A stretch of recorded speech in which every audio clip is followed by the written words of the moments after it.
हाँ, तो बच्चों अब तक हम लोगों ने पढ़ लिया है what is electric current, what is electric potential, what is electric potential difference. ठीक है, आज हम लोग बात करेंगे एक वायर की। अगर एक वायर है हमारे पास, जैसे कि हम कोई वायर देखते हैं, जैसे कि आप मेरे हेडफोन में देख सकते हैं, स्पीकर में ये जो वायर लगा हुआ है, अभी तो फिलहाल इसके अंदर करंट है, लेकिन अगर करंट नहीं होती, हम सब बात करते हैं एक ऐसे वायर की जिसको हमने अभी तक इलेक्ट्रिक पोटेंशियल अप्लाई नहीं किया है, मतलब किसी सोर्स ऑफ एनर्जी से कनेक्ट नहीं किया हुआ है, तो क्या उस वायर के अंदर इलेक्ट्रॉनों का मोशन नहीं हो रहा है, या फिर इलेक्ट्रॉन मूव कर रहे हैं, और कर रहे हैं तो कितनी स्पीड से कर रहे हैं, इन सब चीज़ों को आज हम देखेंगे। ठीक है, तो आज का हमारा एक टॉपिक रहेगा, बहुत छोटा सा टॉपिक है, story of wire. Story of wire without battery. Without battery, जब बैटरी कनेक्ट नहीं की है हमने, हमारे पास सिंपली एक वायर है, अभी हमने उससे बैटरी कनेक्ट नहीं की है, तो उस केस में क्या होता है, तो हम यहाँ पे एक वायर था, मान लेते हैं ये पतला सा वायर आपको दिख रहा होगा, इस वायर को हमने जूम किया। क्या किया?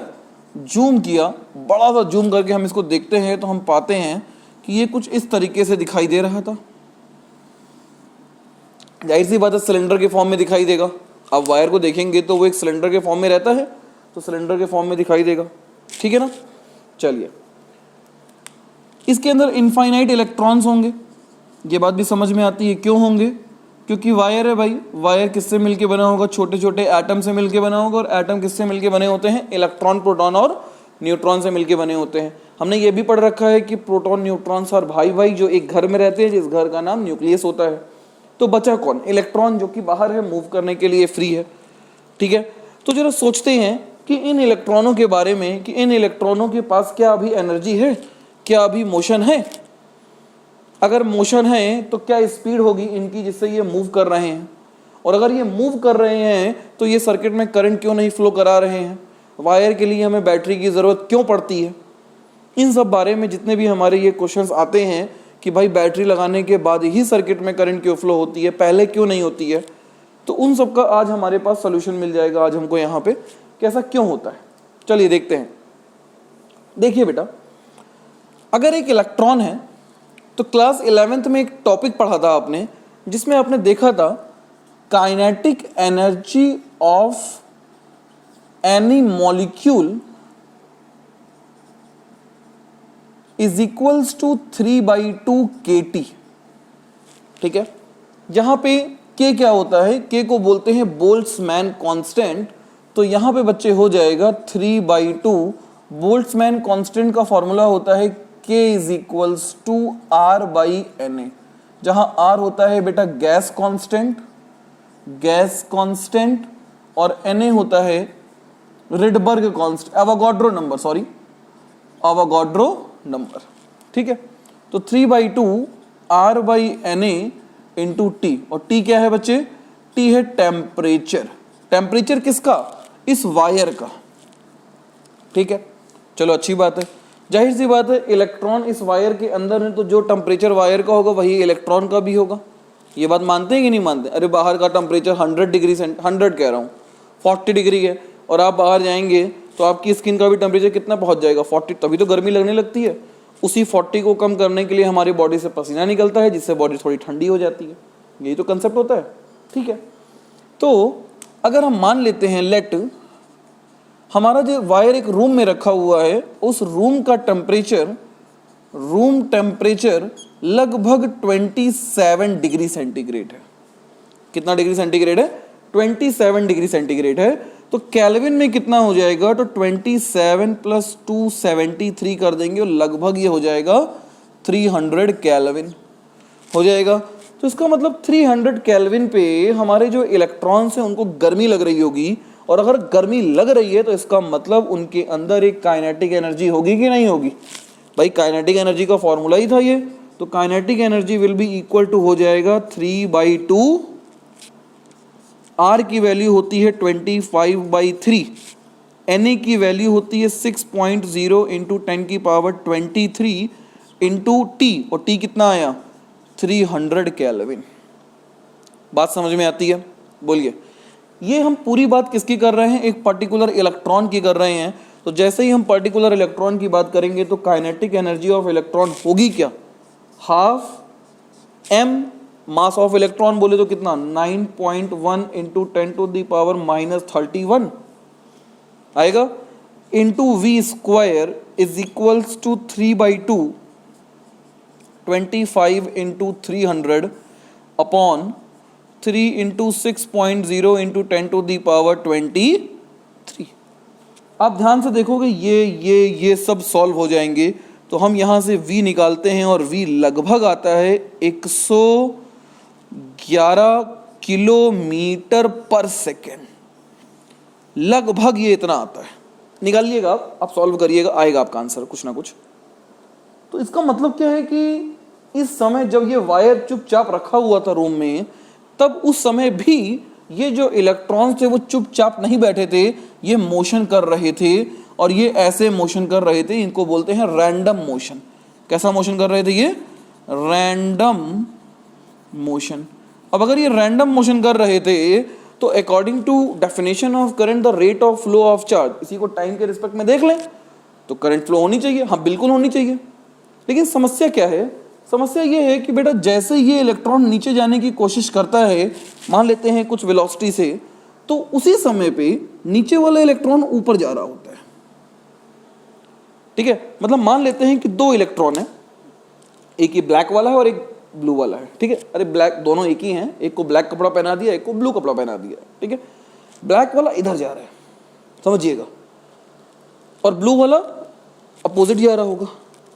तो जैसे ब्लैक वाला इधर जाएगा तो पहले लेक्चर में हमने पढ़ा था कि डायरेक्शन ऑफ करंट अपोजिट होगी किसके, नेगेटिव चार्ज के। नेगेटिव चार्ज क्यों, इलेक्ट्रॉन नेगेटिव चार्ज होता है। उसका मतलब इसकी वजह से जब ये ऊपर जा रहा है, इस तरफ इस डायरेक्शन में जा रहा है, तो करंट किधर जा रही होगी, नीचे जा रही होगी, कुछ जाएगी करंट। और इसके अपोजिट जाने से करंट किधर जाएगी, ब्लू वाले के ऊपर जा रही होगी। भाई ये भी तो इलेक्ट्रॉन ही है। तो देखा जाए दोनों की वजह से करंट एक दूसरे को क्या कर दे रही है, कैंसिल कर दे रही है। इसलिए इस वायर में नेट करंट आई अभी भी क्या है, जीरो है। क्यों जीरो है, क्योंकि इस वायर के अंदर नेट फ्लो ऑफ चार्ज अभी भी क्या है, जीरो है। और जब ये net flow of charge zero नहीं होगा, एक पर्टिकुलर डायरेक्शन में सभी का मोशन आएगा, तो उसकी वजह से फ्लो होती है करंट। अब समझ में आया कि जब वायर कहीं रखा होता है तो टेम्परेचर, रूम टेम्परेचर की वजह से उन इलेक्ट्रॉनों को गर्मी लग रही होती है, जिसकी वजह से वो इस स्पीड से मोशन कर रहे होते हैं, लेकिन फिर भी इलेक्ट्रॉनों के अंदर या वायर के अंदर कोई भी करंट प्रोड्यूस नहीं होती है। आई बात समझ में, कोई दिक्कत। लेकिन जैसे ही हम बैटरी कनेक्ट करते हैं तो उस कंडीशन में क्या होगा उसको देखते हैं। इरेज कर दें इसको, नोट कर लीजिएगा आप लोग इसको। ठीक है बेटा, नोट करने के लिए आप वीडियो पॉज करिएगा, आप भी जान रहे हैं, और आराम से आपका नोट हो जाएगा ये। ठीक है, अब हमने बात की थी विदाउट बैटरी की। तो विदाउट बैटरी में हमने पाया कि random motion of electrons, the net flow of charges are zero, so that the current will be also zero. ठीक है ना। लेकिन जैसे ही हम बैटरी जोड़ेंगे क्या होगा उसको देखते हैं।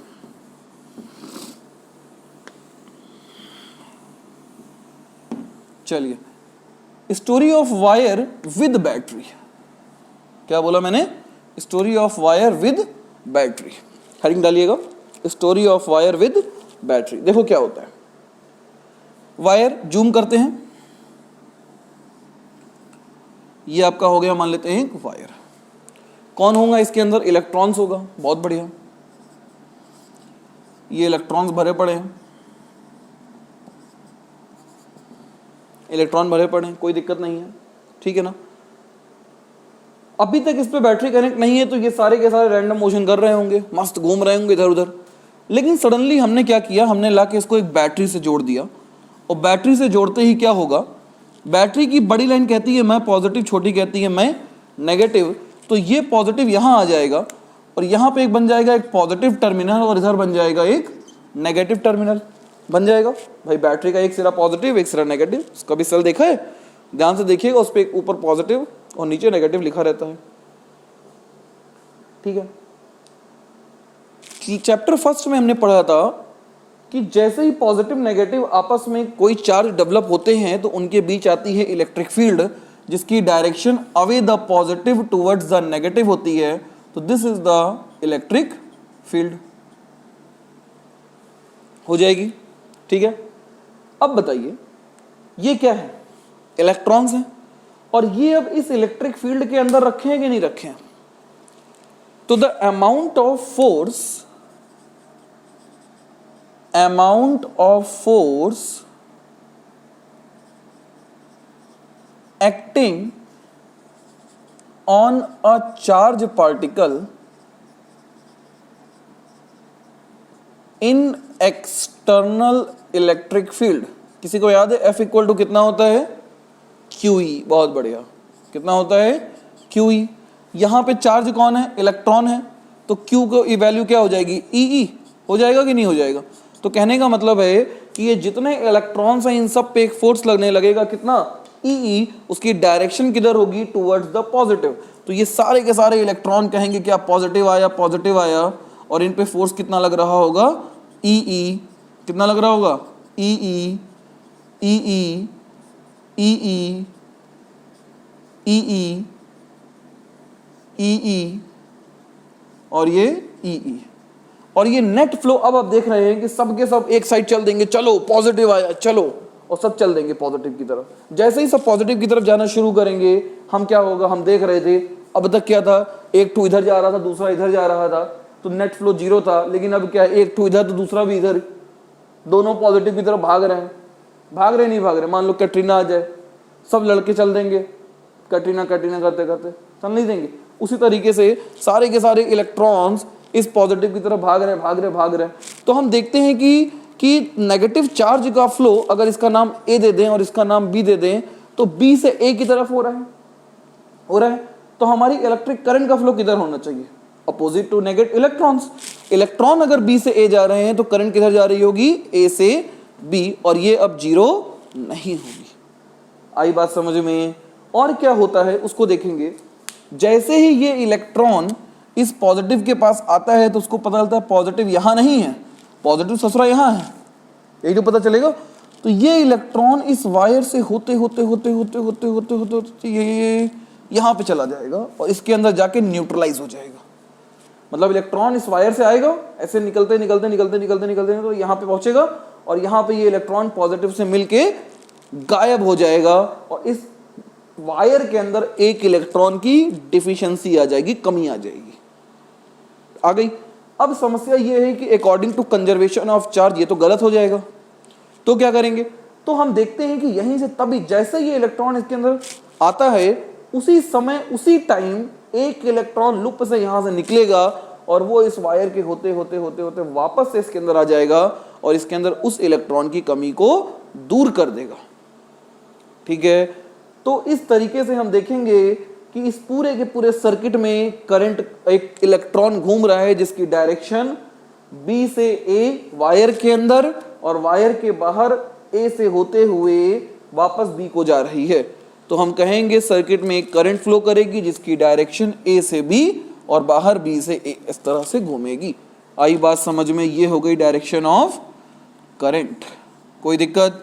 और ये हो गया direction of electron, direction of flow of electron. आई बात समझ में? बोलिए, क्लियर हो गया? अब आपको ये समझ में आ गया कि कोई वायर रखा है तो क्यों करंट फ्लो नहीं कर रही है? क्योंकि net flow of charge is zero, so that there are no current exist inside the wire.